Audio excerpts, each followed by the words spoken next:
Hay muchos textos de grandes genios entusiastas de Arthur Schopenhauer que podrían servir como introducción, como presentación de este gran autor. Podríamos leer, por supuesto, a Nietzsche, podríamos leer a Thomas Mann, podríamos leer a Jorge Luis Borges sobre Thomas Mann, sobre Schopenhauer. Sería un no acabar. Schopenhauer es ese viejo extraño que atrae a todos los jóvenes generación tras generación por decir las cosas como las dice, y en parte también por lo que dice, pero ante todo por decir las cosas como las dice. Pero yo quería introducir a Schopenhauer con el prólogo a las traducciones upanishádicas de Friedrich Max Müller. Desafortunadamente tengo aquí la edición de Wordsworth Classics, que son las traducciones de Max Müller. Además lo anuncian, bueno, no, en la primera página no. Sí, aquí está, traducción por Friedrich Max Müller, revisadas por Søren Navlakha, con una introducción y notas de Søren Navlakha. Vale, no tengo nada en contra de que la traducción se revise y le pongan un nuevo prólogo, pero es que han eliminado el prólogo de Max Müller. Por lo tanto, no puedo citarlo en papel. Lo he citado muchas veces en formato digital. Los libros sagrados de Oriente están en la página de Sacred Text Archive.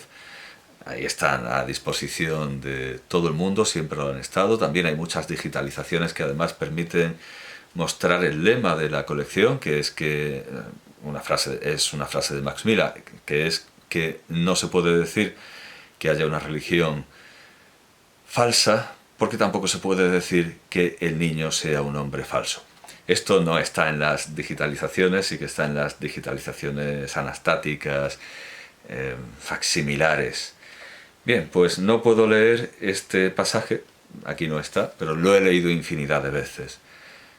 Max Müller saluda a Schopenhauer como un gran filósofo que fue capaz de entender los textos upanishádicos a pesar de la traducción de Anquetil du Perron. Y bueno, por supuesto, sobre aquella respuesta, la única entre los filósofos de Europa que recibió el ensayo de Anquetil du Perron de kantismo, como apéndice a su traducción de las Upanishads, sobre esta respuesta de Schopenhauer al reto de la filosofía india y más concretamente de la filosofía upanishádica, aunque también, por supuesto, del budismo, sobre este particular no hay mejor fuente que el libro que acabo de descubrir que está traducido en el Fondo de Cultura Económica de México, el libro de Wilhelm Halbfass, India y Europa. En India y Europa, Wilhelm Halbfass trata el tema como se merece, una cuestión verdaderamente importante. Schopenhauer es un autor a caballo entre Oriente y Occidente. De hecho, una marca de chocolates, creo que prusiana, no creo que austrohúngara, una marca de chocolates prusiana, cuando la cultura prusiana era otra cosa, lanzó una serie de cromos y había un cromo de Schopenhauer. O sea, uno compraba una tableta de chocolate, grandes filósofos alemanes, y había un cromo de Schopenhauer. Y para representar la filosofía de Schopenhauer aparecía un Buda, me parece que sí, era un Buda gigantesco. Bien, Wilhelm Halbfass me ha arruinado la editorial Wordsworth, por otra parte muy valiosa y muy valiosa y muy económica, muy valiosa y muy barata a la vez. Me ha arruinado la presentación, pero ya la he hecho muchísimas veces, ya he leído muchas veces esas palabras de Max Müller que recomiendo. Así que, si no puedo leer a Max Müller, entremos en harina, entremos directamente en materia y vayamos a las biografías. Por supuesto que a donde hay que ir es a la obra. Y yo imagino que la inmensa mayoría de quienes me está escuchando ahora ya ha trabado contacto con la obra de Schopenhauer. Es lo más probable, pero también puede ser que no. Da igual. Que yo empiece por las biografías no quiere decir que haya que empezar ni en el caso de Schopenhauer ni de ningún otro autor por las biografías, pero se supone que ya hemos leído algo de él. Y en primer lugar, no habría que empezar por sus propias biografías, por las biografías de Arthur Schopenhauer, sino de su madre. Aquí tengo los viajes, los diarios y las cartas bueno, claro, ella por supuesto era una escritora seria de ficción y tiene textos mucho más voluminosos que este, pero es su propia obra, al igual que lo que diga Nietzsche, lo que diga Thomas Mann o lo que diga Jorge Luis Borges sobre Schopenhauer, también es su propia obra. Pero muchas de estas, evidentemente muchos de estos diarios, muchas de estas cartas tienen que ver con su hijo, Arthur Schopenhauer. Así que, al margen de lo que podamos decir de esta autora por sí, evidentemente merece la pena echarle un ojo en tanto fuente, nunca mejor dicho, porque ella es la fuente de Schopenhauer, es de donde salió Schopenhauer. Y en esta línea tenemos este libro que parece el título de una comedia de los 80 o de los 90, Los Schopenhauer, que parece necesitada de una sintonía y una cortinilla de entrada con los personajes con los brazos cruzados y una música. Sí, los Schopenhauer. La correspondencia de Adele, Arthur Heinrich Floris y Johanna Schopenhauer, en edición de Ludger Lütkehaus. Bien, sí, desde luego era una familia intelectualmente muy poderosa, muy bien relacionada también. Aquí a Johanna Schopenhauer la presentan no solo en relación a su hijo Arthur, a su hijo Arthur Schopenhauer, sino también en relación con Goethe, con quien también Schopenhauer estuvo relacionado de una relación entre dos grandes hombres que nos parece bastante estúpida en sus formas, pero bueno, se les puede disculpar. Desde luego Goethe era un poco estúpido en su trato con los mortales, y desde luego tampoco es que Arthur Schopenhauer fuera un modelo de sociabilidad. Bien, los Schopenhauer en Deutscher Taschenbuch Verlag, en DTV, mientras que esto está editado por Artemis und Winkler. Esta antología de escritos personales de Johanna Schopenhauer. Naturalmente, si entramos en materia y vamos al propio Schopenhauer, lo que tenemos es la biografía de Rüdiger Safransky, Schopenhauer y los años salvajes de la filosofía, publicada en Hansa. Esta puede ser como la primera edición, y no sé si habrá ediciones revisadas. Es la segunda edición de 1988, es la segunda edición de 1988, y no sé si, ahora que caigo, no sé si Rüdiger Safransky la habrá revisado. En todo caso, pasa por ser la más completa, la biografía más intensa y locupletísima de Schopenhauer. Por cierto, que perteneció seguro a alguien que estuvo en el Museo Picasso de Barcelona, y vemos su nombre, lo digo por el valor que puedan tener las anotaciones que haya hecho en este libro, aunque no, las anotaciones estaban en el libro de su madre. Este libro perteneció a alguien que ha sido ocultado por el librero, me lo han vendido en Alemania, o sea que, y aquí vemos la firma oculta pero visible al trasluz, creo, ¿no? No sé leerla, así que lo acercaré para quien sepa. Bueno, en fin.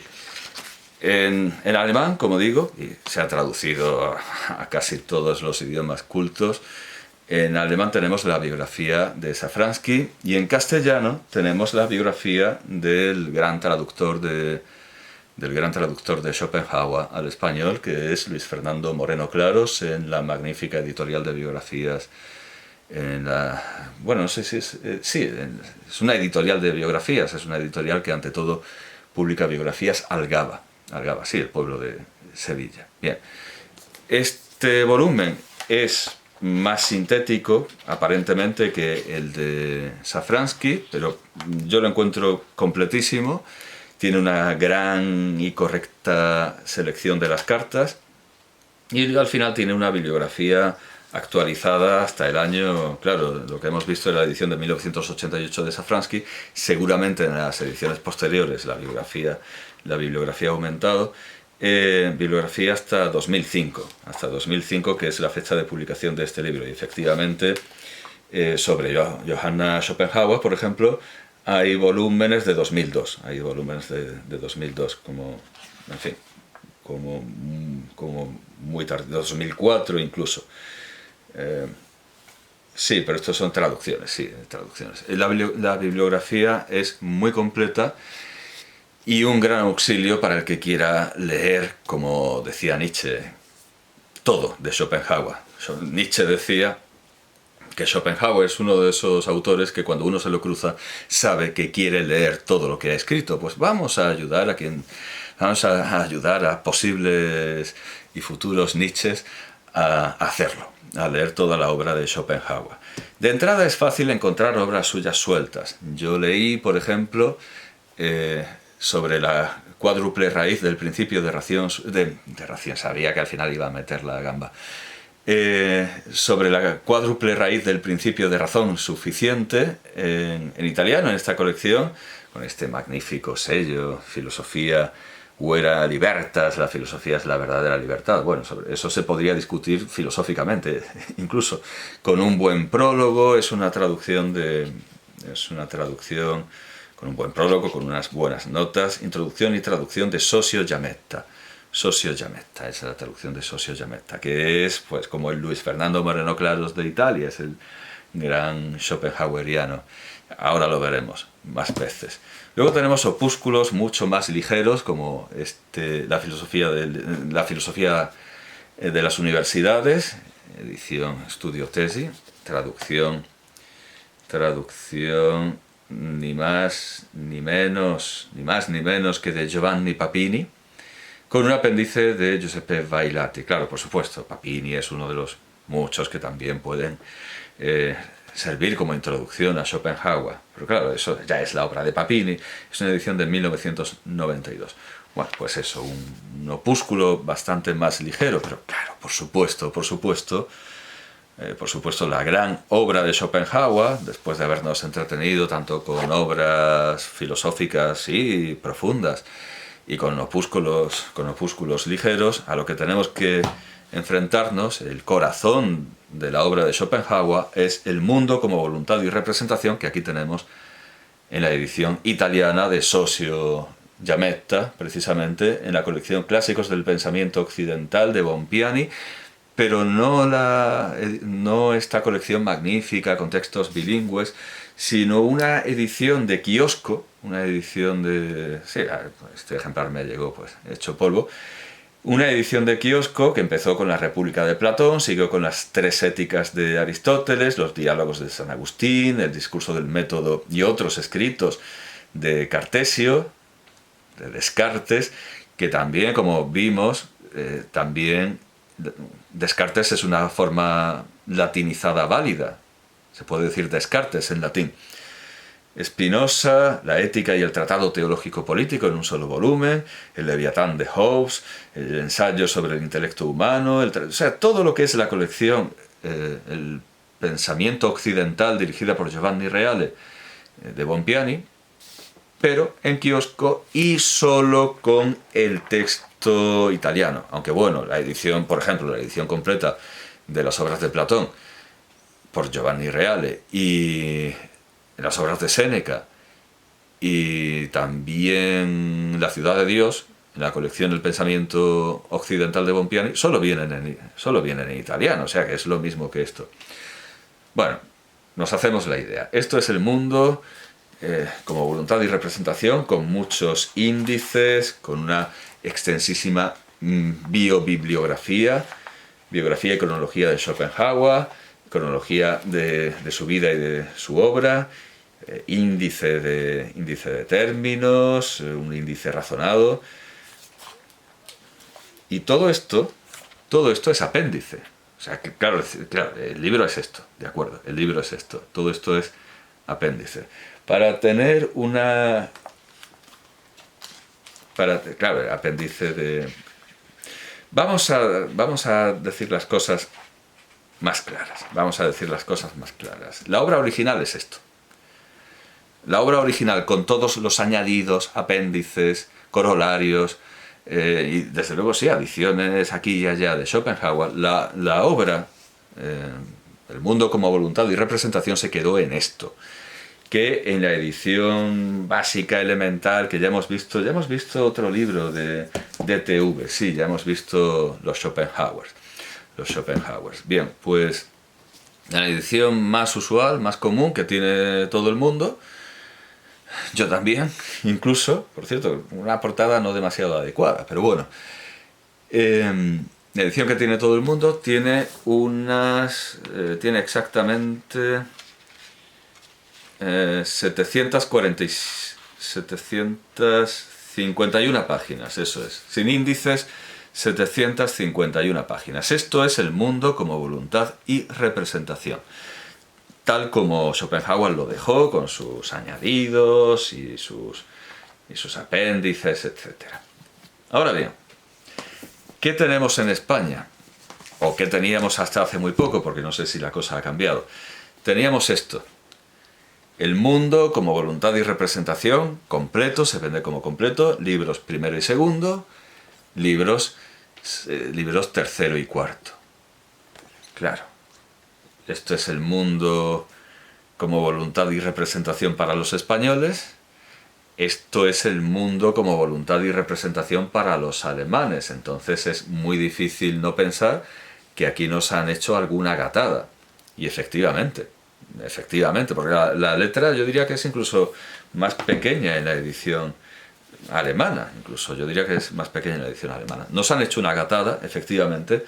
Si vamos a la nota de los editores, se nos dice: este volumen y el siguiente de esta colección recogen el texto íntegro, muy bien, el texto íntegro, pero de la primera edición de la obra, la de 1819. No se incluyen, por tanto, las extensas adiciones efectuadas por el autor en la segunda edición, en 1844, que obligarían a dedicar a esta obra varios volúmenes más, en plan que estamos locos, que más, no, ya tenemos Schopenhauer suficiente. Pero sí se incluyen, sí se incluyen las correcciones que el autor hizo en esa parte de la obra en ediciones posteriores. Y ahora viene lo mejor de todo. Nuestra edición se basa en la que preparó la España moderna de Madrid en el siglo pasado. Es una traducción encima anónima. Y la Fundación Gustavo Bueno, que se preocupa de todo lo que se ha hecho en filosofía en español, tiene una lista razonada con traductores, con detalles. Tiene una lista razonada de los títulos de esta colección de Orbis, Biblioteca de la Filosofía. Folio, pero yo tenía entendido que esta era... vale, primero ya, hay una edición en pasta blanda, en folio, que yo entiendo que la original es en Orbis, en pasta dura, y esta es la edición en rústica de la colección de Orbis. Bueno, de Orbis es la lista que tiene la Fundación Gustavo Bueno, y hay muchos detalles sobre cada volumen, y sobre este no hay ninguno. Se ve que no se sabe quién fue el autor de esta traducción completa para el año 1819, pero es que ha llovido mucho desde el año 1819, bastante incompleta para nuestros días. Así que bien, lancémonos ya a ediciones de las obras completas de Arthur Schopenhauer. Y afortunadamente hay una magnífica de la editorial Nicol,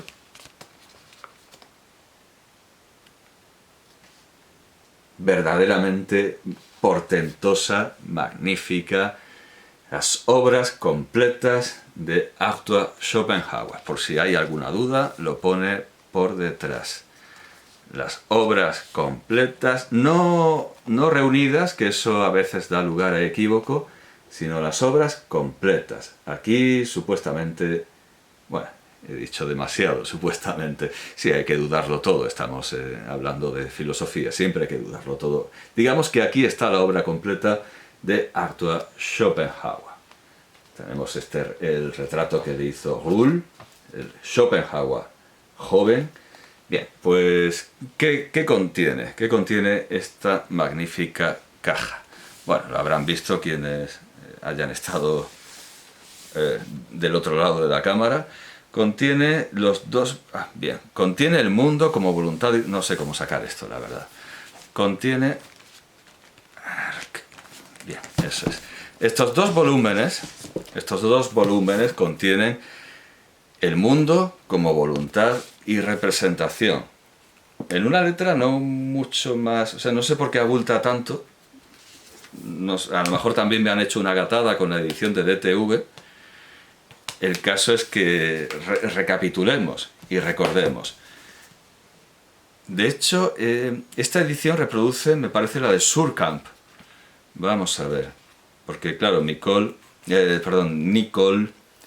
Vamos a ver, esta edición se basa en la de Cotta Insel, en la edición de Cotta Insel. Stuttgart, o Stoccarda, dirían los italianos, y Francoforte, dirían los italianos, deberíamos copiarlos en eso. Vale, es la edición Cotta Insel, de acuerdo. Esto es la edición esta es la edición Cotta Insel, esta es la edición DTV. Digamos que es el mismo texto, pero evidentemente esto no cabe en estos volúmenes. Nos han hecho una buena gatada en España. Bien, estos dos volúmenes son El mundo como voluntad y representación. Las siguientes obras son los escritos menores, o los pequeños escritos, donde sí encontramos opúsculos que hemos visto antes, como, bueno, por supuesto, obras importantes, como la cuádruple raíz del principio de razón suficiente, y filosofía de la universidad. Esto está aquí, bien, en los pequeños escritos.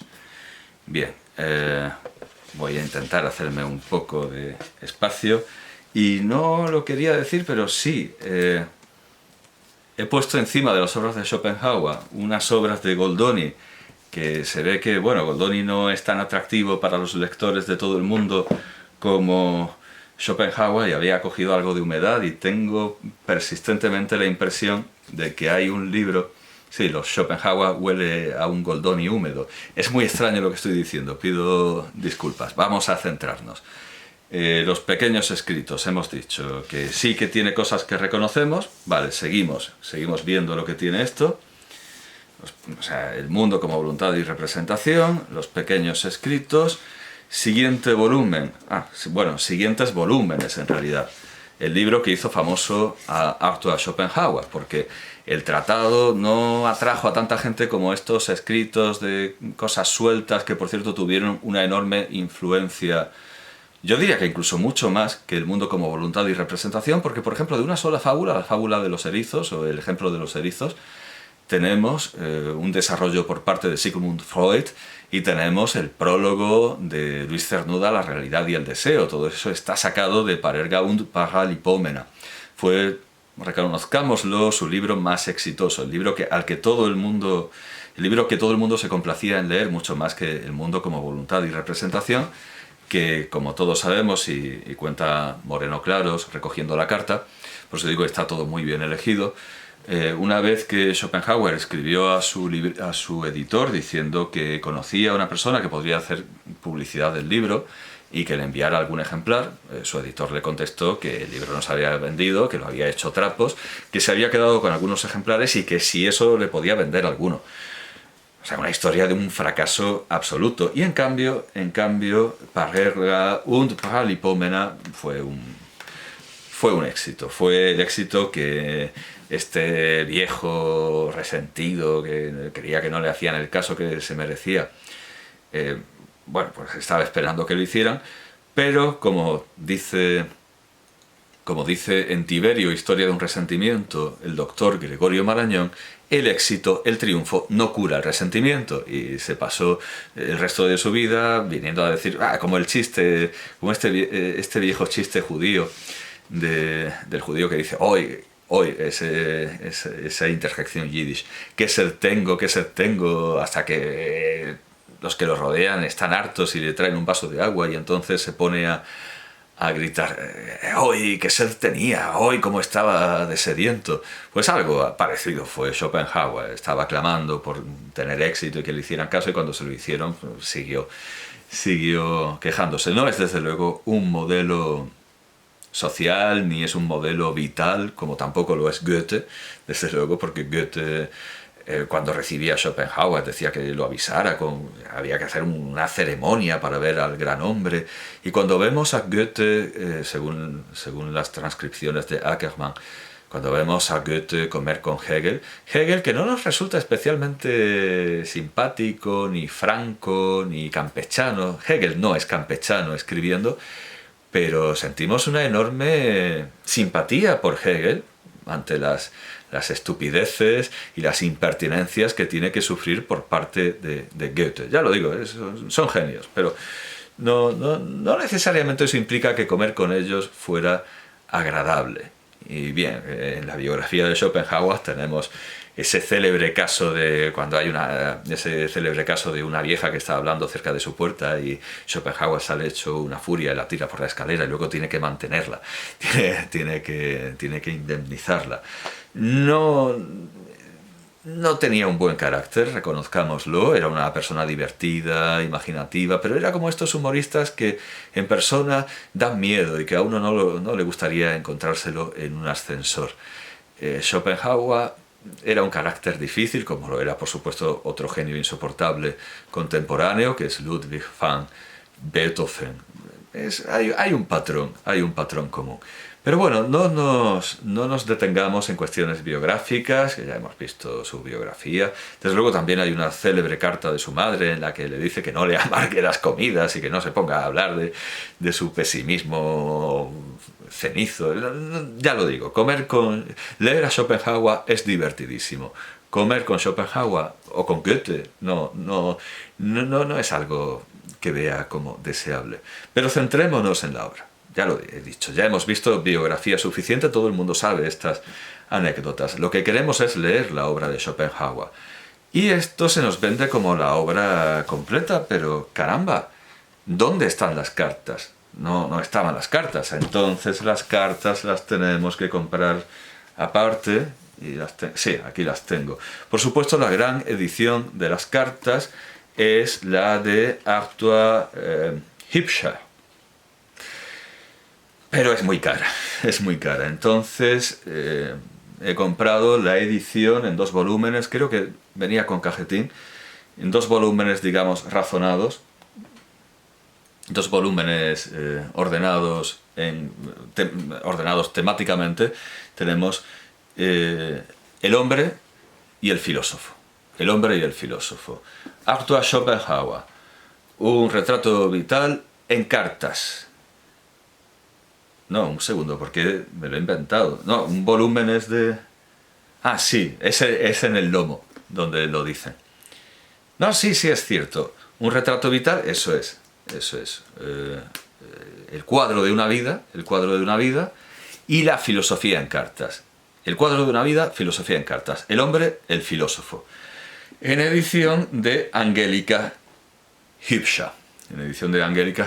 Obviamente está dedicada esta edición a la memoria, al recuerdo de Arthur Hübscher. Es evidentemente el que ha logrado el material del que sale esta antología, esta clasificación, aunque yo no sé si juntando los 2 volúmenes no sale la misma extensión del volumen original, que yo no he visto, que no he podido ver, porque ya lo digo, es muy caro. De todas maneras hay una edición como de 800 páginas, traducida por Moreno Claros, que se presenta como antología y no como las cartas completas. Entonces yo no sé si eso se debe a modestia y a pensar que puede haber algún inédito que no haya visto, o a que parte de esta edición, que también podría ser. No lo sé, no las he visto. Me parece de todas maneras una edición recomendable. Creo que sí, en acantilado. Pero bueno, yo tengo, digamos... Me curo en salud, me tiro la piedra... Perdón, me pongo la venda antes de que me tiren la piedra. Supongo que esta es la edición original, de la que habrá bebido Moreno Claros. Digo yo, porque si hubiera seguido la edición de Hipsha, pues diría cartas completas. A lo mejor es que no las ha querido traducir todas, no lo sé. En todo caso, aquí tenemos el hombre, no, la filosofía y el hombre, las cartas. Bien, que tampoco es que